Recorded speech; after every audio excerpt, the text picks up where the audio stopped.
बिस्मिल्लाहिर्रहमानिर्रहीम, अस्सलाम वालेकुम। पॉइंट वाइज के साथ मैं हूं उस्मान बट और मेरे साथ मौजूद हैं यासिर इलियास और उबैदुल्ला आजम। आज हम बात करेंगे एक बहुत ही दिलचस्प मामले के ऊपर। मामला कुछ यूं है कि आज के दिन यानी कि जब हम ये बात कर रहे हैं इससे तो तकरीबन कोई 8-9 घंटे पहले वजीर आजम पाकिस्तान जनाब इमरान खान को इस्तीफा पेश करने के लिए वजीर आजम हाउस की जानिब रवां हूं। ये एक ट्वीट आता है डॉक्टर आमिर लियाकत हुसैन, आप सब लोग बड़ी अच्छी तरह जानते हैं उनको, एमएनए भी हैं, टीवी होस्ट भी हैं और आलमदीन भी कहते हैं। तो वो वजीर आजम से मुलाकात के लिए जाते हैं। फिर उसके बाद उनका अगला जो ट्वीट आता है वो मैं आपसे शेयर करता चलूं कि वजीर आजम इमरान खान से तवील मुलाकात, 4 सफ़हात पर मुश्तमिल इस्तीफा मुस्तरद कर दिया। इस पर बात नहीं होगी, अपना दिल खोल कर वजीर आजम के सामने रखा। उन्होंने कराची के मसाइल पर आवाज बुलंद करने को सराहा और कहा यही एक सियासी सूझबूझ और अवाम का दर्द रखने वाले मुंतखब रहनुमा का किरदार होना चाहिए। तो यासिर साहब, वजीर आजम साहब ने तो आमिर लियाकत साहब का जो इस्तीफा था वो मुस्तरद कर दिया है। आपके इल्म में होगा कि आमिर लियाकत साहब जो थे वो पिछले दिनों में काफी अपसेट थे इस बात को लेके कि कराची वालों को उनके जो हकूक हैं, जो उनसे वादे किए गए थे और जो दावे किए गए थे पीटीआई की तरफ से, उनमें से कुछ भी नहीं मिला, खासतौर पर बिजली। तो फिर उन्होंने ऐलान किया इस्तीफे का। तो अब आज उनकी मुलाकात भी हो गई है, इस्तीफा मुस्तरद हो गया है। तो क्या कहते हैं आप, ये कोई सिर्फ एक पॉलिटिकल स्टंट था उनका या वाकई को बड़ा दर्द दिल रखते हैं वो? बिस्मिल्लाहिर्रहमानिर्रहीम। बट सब पहली चीज़ तो इंतहाई जो उसमें खुशाइंद और जिस चीज़ की दिल से खुशी हुई कि वज़ीर आज़म के पास चले फाइनली कोई तो इख्तियार है कि कोई चीज़ तो वो रद्द कर सकते हैं जो उनके सामने आए। अच्छा, सॉरी बाकी सॉरी सॉरी, एक सेकंड एक ठीक है। सेकंड यस साहब, एक सेकंड, सॉरी। आप पिछले दिनों ना ये बात असल में हो रही थी कि उस्मान बुज़दार साहब जो ना उनको इस्तीफा दे देना चाहिए। तो उसमें था कि मगर उनका इस्तीफा तो वज़ीर आज़म साहब कबूल ही नहीं कर सकते, कबूल भी नहीं कर सकते हैं और मुस्तरद भी नहीं कर सकते हैं। तो अब आप शायद उस पता नहीं उस तनाजुर में बात कर रहे हैं, किसी और तनाजुर में बात कर रहे हैं। तो प्लीज आप आगे बात कीजिएगा। जी सर, सारे तनाजुर में यही बात है। वज़ीर आज़म जो हैं वो पंजाब के वज़ीर आला जो हैं वो कहीं और से मंजूरी उनकी होती है और बाकी जो लोग हैं वो कहीं और से मंजूर होकर आए हुए हैं। आमिर लियाकत और पीटीआई को मिलाया भी शायद किसी और ने था। गैर फिक्री इत्तेहाद था एक तरह से, और एक तरह से बड़ा फिक्री इत्तेहाद था कि जितने वो ड्रामाबाज हैं मौलाना साहब, उतनी ड्रामाबाज यही जमात थी, तो इसी को वो सूट करते थे। बाकी जो उनकी पॉलिटिकल ट्रेनिंग और ग्रूमिंग आमिर लियाकत साहब थी वो कायदे तहरीक ने की भी, और कायदे तहरीक जो है वो साल में 6 दफा इस्तीफा दिया करते थे और फिर वो इस्तीफा वापस भी हो जाता था। तो ये नहीं, इनमें मगर लगी मगर मगर रहती मगर हैं यस साहब, चीजें वो वाला कोई। इस्तीफा जो वापस होता था वो तो अवाम के पुरजोर मुतालबे पर होता था ना। इस बार तो अवाम ने तो कहा ही नहीं कि आप इस्तीफा दें या वापस लें, ये तो खुद साख्ता उनका था और वजीर आजम साहब ने। जी, वो अवाम भी ऐसी होती थी जैसे वज़ीर आज़म जो दबाव डालती थी इस्तीफा वापस लेने के लिए। तो क्या इसमें बंदा, मुझे नहीं समझ आती इसमें बात ही क्या करे बंदा। ठीक है, वो एक स्टंट था, कुछ भी नहीं कर पा रहे थे पीटीआई कराची के लिए, और कुछ उन्होंने अपने लोगों को मुतमईन करने की कोशिश की है। बहरहाल ये तो शोर शाट है कि अगर पीटीआई के लिए हुकूमत ना बन रही हुई, पता नहीं पाकिस्तान में हालात क्या होते हैं आगे। तो आमिर लियाकत ने कहाँ से पीटीआई से लड़ना। आमिर लियाकत के अब हर घर में जब वो शादी करके जाता था कहता है मुझे मेरे वालिद ने कहा था यहाँ से तुम्हारा जनाजा निकलना चाहिए। तो वो आपको याद होगा कि ऐसा ट्वीट जब पीटीआई शामिल हुए थे तो उन्होंने कहा था कि जी मेरी तरबियत ऐसी है कि जी मेरी माँ ने कहा था कि जब तुम्हारा जनाजा निकलना चाहिए।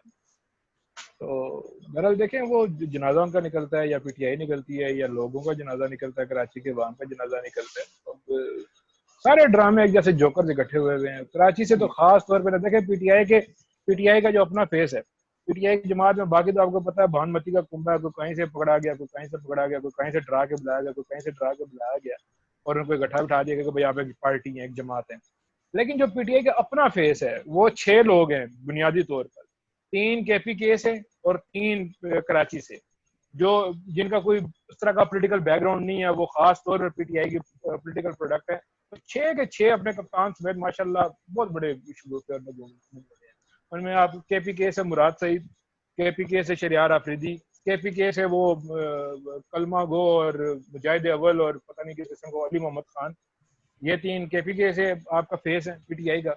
और 3 कराची से मेरा दोस्त, मेरा दिलबर, मेरा जानी फैसल वावडा, अली जैदी, और ये आपका तीसरा एक और है इसी तरह का कराची से का गवर्नर बना हुआ है इमरान इस्माइल। तो ये 6 जोकर हैं इनके पास, बड़े अच्छे। तो वो बड़े मजे की चीज है, इनकी बड़े मजे की सेटिंग है, ऊपर ऐसा कप्तान है, तो ठीक है, इनका मजा आता है, इस तरह का ड्रामेटिक्स चलते रहते हैं। ये कुछ अरसे में हो सकता है खान साहब भी साहब की तरह इस्तीफा दिया करें और वहां भी दुआ पे वापस किया करें, जिस तरह की इनके हालात चल। ये देख लें, ये ना हो कि वो गलती से इस्तीफा की पेशकश करें और फौरन कबूल हो जाए। देखें अब उनका कबूल भी हो जाता तो किसने आना है, और इन हालात में, इन हालात में उन्होंने नहीं चलना है। ठीक है, यानी कि आप चोई शुजात वाली बात की तायद करते हैं कि वो कहते थे कि हालात इस तरफ जा रहे हैं कि 6 महीने बाद कोई वज़ीर आज़म बनने को तैयार ही नहीं होगा। ठीक हो गया। तो मैं चौधरी बनने, देख लें, अगर चौधरी बनने के लिए तैयार है, जिनकी बचपन की ख्वाहिश जो है वो वज़ीर आज़म बनने की, तो इसका मतलब है पाकिस्तान में क्या सूरत हाल है। नहीं देखें यार, खैर उनकी ख्वाहिशें तो पूरी हो चुकी है ना। बड़े चोई शुजात साहब जो उनसे हैं वो मतलब वज़ीर आज़म रह चुके हैं, और परवेज लाई साहब जो उनसे हैं वो डिप्टी वज़ीर आज़म रह चुके हैं, मतलब पहली बार पाकिस्तान में। मैं जरा उबैद को यहाँ पे शामिल कर लूँ। उबैद, मुलाकात के बाद उन्होंने फिर अभी एक और भी ट्वीट किया, जिसमें उन्होंने कहा कि मीडिया के साथियों, तमाम चैनल्स और रिपोर्टर्स का शुक्रिया जिन्होंने वज़ीर आज़म और मेरी मुलाकात के हवाले से मुस्बत रिपोर्टिंग की। मैं खुद पहले सहाफ़ी हूँ और अपनी बरादरी को खराज तहसीन पेश करता हूँ। 40 मिनट की इस तवील मुलाकात में कराची ही नहीं बल्कि सहाफ़ी बरादरी के मसाइल पर भी गुफ्तगू हुई। अच्छी खबरें मिलेंगी। तो आपको लगता है कि कोई अच्छी खबरें मिलेंगी? अस्सलाम वालेकुम। मैं सिर्फ इसको इस तरह देखूंगा कि आमिर लियाकत साहब ने एक चीज को प्रूव किया है कि उन्हें पता है कि उन्होंने अटेंशन किस तरह ली। वो एक अटेंशन सीकर हैं और अब उन्हें आदत भी हो चुकी हुई है, हर थोड़े दिनों के बाद कुछ ना कुछ ऐसी अच्छी बुरी positive negative, he doesn't care.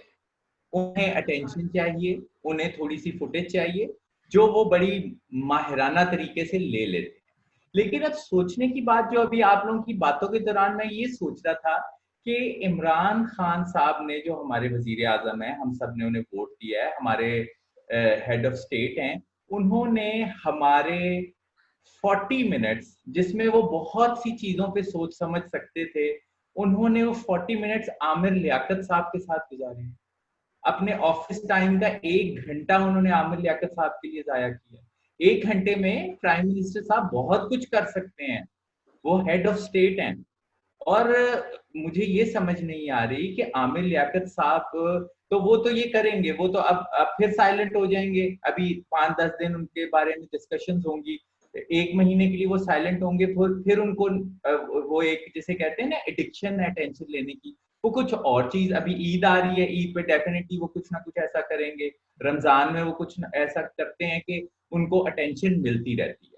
लेकिन और मुझे अब जैसे याद आ रहा है कि लास्ट इलेक्शन पे कुछ लोग सोशल मीडिया पे शर्मिंदगी का इजहार कर रहे थे कि हमने इमरान खान को वोट देने की खातिर आमिर लियाकत को वोट दिया है, हमारा हशर देखो।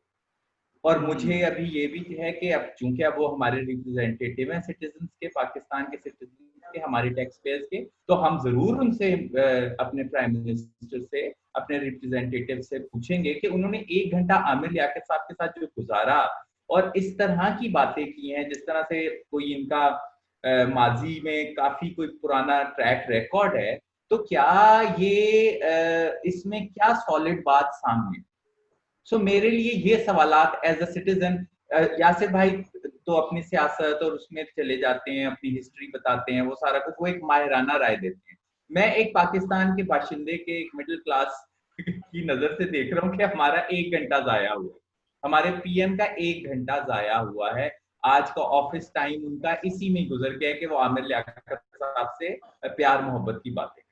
सही। अच्छा उबैद, और मैं, उन्होंने साथ ही चले, मैं आसानी मेरे लिए है कि जो जो आप सवाल कर रहे हैं कि उन्होंने क्या बातचीत की है, तो मैं आपको बता देता हूँ। उस 40 मिनट की में उन्होंने कहा कि जी तुम तहरीक इंसाफ का एहसासा हो, कुछ छोड़ने की जरूरत नहीं, तुम्हारी जरूरत है। हमने मिलकर पाकिस्तान को फलाही रियासत बनाना है। अपने हल्के और कराची के लिए तुम्हारी आवाज की कदर करता हूँ, वो तुम्हारी नहीं, पीटीआई और मेरी आवाज थी। मुझे खुशी है कि आमिर तहरीक इंसाफ में है। ये उन्होंने वजीर आजम से एट्रीब्यूट किए हैं ये बातें। और साथ ही उन्होंने फिर ये भी लिखा है कि बिजली, पानी और बेहतरीन जिंदगी पाकिस्तान और बिलखसूस कराची के हर शहरी का हक है, और ये हक हम उसको देंगे। आमिर, मसाइल बहुत हैं, तुम एक सियासी ज़हन रखने वाले दोस्त और पार्टी रहनुमा हो, तुम्हें अपना किरदार अदा करना होगा, जिम्मेदारियों से तुम्हें मुंह नहीं मोड़ने दूंगा, साथ हो और रहोगे। वजीर आजम, यानी कि वजीर आजम ने उनको बड़े प्यार मोहब्बत से डांट के कहा है कि भाई आप जाने वाले नहीं है, आपने इधर ही रहना है। तो मैं जरा यासिर साहब, ये प्यार मोहब्बत है या बस जैसे कि टाइम वेस्ट था? देखिए बट साहब, उबैद ने बड़ी अच्छी बात की कि वज़ीर आज़म ने घंटा ज़ाया किया, लेकिन वज़ीर अच्छा आज़म के सॉरी पास यार, इसके अलावा भी क्या काम है? अगेन आप लोग क्यों घंटा कह रहे हैं यार? 40 मिनट उन्होंने मुलाकात की है, आप लोग 20 मिनट आप टीवी की तरह कमर्शियल्स को दे रहे हैं, तो फिर ये मैं और बात है। 40 मिनट्स जो है ऑन रिकॉर्ड है। ओके ठीक है जी यासिर साहब। बट साहब देखिए, अब I was about to make a point, मेरे जहन में अब वो नहीं है। खैर, अब क्या कहा जा सकता है कि एक तो ये है कि अगेन इस मुलाकात को मुझे नहीं समझ आ रही हम क्यों बात कर रहे हैं, पहली चीज। दूसरी चीज ये है यार कि कल इसी तरह वज़ीर आज़म की मुलाकात उस्मान बुज़दार से हुई थी गालिबन, तो वो वज़ीर आज़म ने उस्मान बुज़दार की कारकर्दगी के ऊपर इत्मीनान का इजहार किया था, और उस्मान बुज़दार ने वज़ीर आज़म की कारकर्दगी पर इत्मीनान का इजहार किया था, और फिर दोनों ने एक दूसरे की कारकर्दगी पर इत्मीनान का इजहार किया था। तो आज उसके बाद उसके बड़ी अहम मुलाकात जो दूसरी हुई है वो फिर वज़ीर आज़म और अहमद लियाकत की हुई है। तो अहमद लियाकत ने वज़ीर आज़म की अदाकारी की तारीफ की, और वज़ीर आज़म ने जो अहमद लियाकत की अदाकारी की तारीफ की, और बाद दोनों ने एक दूसरे की अदाकारी की तारीफ की है। वैद, आपको एक आखिरी उनकी ट्वीट मैं शेयर कर दूं, फिर उनके साथ मैं उस पर आपसे क्लोजिंग रिमार्क्स भी लूंगा कि जमहूरियत में उन्होंने लिखा है कि जमहूरियत में पार्टी से मसाइल के लिए उठने वाली आवाजें जो नज़्मो ज़ब्त में हों, यस साहब ये मैं आपसे भी पूछूंगा, जो नज़्मो ज़ब्त में हों वो पार्टी को आगे लेकर जाती हैं। खुश हूं कि तुमने कराची की आवाज बनकर सबकी तवज्जो मबजूल कराई, तुम जानते हो, और तुमने कहा भी कि मैं कराची का हर मसला अपना मसला समझता हूँ, इंशाल्लाह सब हल हो जाएगा। वजीर आजम, तो ये उन्होंने वजीर आजम से एक और जो है ट्वीट एट्रीब्यूट किया है। तो मैं ये पूछने लगा था कि जमहूरियत में पार्टी के अंदर रहते हुए उसी पार्टी के पॉइंट ऑफ व्यू से इख्तलाफ करना या उस पार्टी के लोगों से इख्तलाफ करना, ये भी तो एक जमहूरियत का हुस्न है ना। ये तो आप माने ना, मतलब आमिर लियाकत ने ये इतना अच्छा काम तो किया है इस लिहाज से। सबसे पहले तो ये नज़्मो ज़ब्त का लफ्ज यूज किया गया है, मेरा ख्याल है कि अगर रमजान ट्रांसमिशन में सबसे ज्यादा लॉ एंड ऑर्डर और नज़्मो ज़ब्त को जो सर्व करता है वो आमिर लियाकत साहब है। तो ये मेरा ख्याल है कि इमरान खान साहब को जरा देख के नज़्मो ज़ब्त वगैरह के अल्फाज यूज करने चाहिए थे, लेकिन अभी भी मैं थोड़ा सा मार्जिन ऑफ डाउट दे रहा हूँ, और मैं चाह रहा हूँ कि प्राइम मिनिस्टर ऑफिस से भी कोई ट्वीट्स आनी चाहिए इस सारी मुलाकात, क्योंकि अभी नहीं आ रही कि हमारे हेड ऑफ स्टेट ने इतना टाइम कैसे जाया कर दिया है। ठीक है यस साहब, बस आखिरी एक बात, एक शेर उन्होंने कहा मैं मिस करके, मैंने कहा वो शेर भी जरा आपसे शेयर कर दूं। ये बस अदब की बात थी, ये बस अदब में रह गई, ये आंसुओं की दास्तां बस आंसुओं में बह गई। जी यस साहब, आपके क्लोजिंग रिमार्क्स। मेरा ख्याल है ज्वाइनिंग के ऊपर भी कुछ इस तरह का शेयर लिखा था, तो पता नहीं क्यों तुमसे इतनी मोहब्बत है या कुछ समथिंग लाइक दैट, वो भी बड़ा मजे का कुछ शेयर था। ठीक है, thank you very much Yasir Ilyas साहब और उबैदुल्ला आजम आपका। और उबैद जैसे कह रहे हैं कि वेट एंड सी कि इससे कुछ शायद कोई अच्छी, जैसे कि आमिर लियाकत साहब भी अपने ट्वीट में कह रहे हैं कि अच्छी चीजें निकलेंगी, अच्छी खबरें भी मिलेंगी, तो उम्मीद करते हैं कि वो खबरें जल्द मिलेंगी और उसका फायदा सबको होगा। तब तक के लिए अल्लाह हाफिज।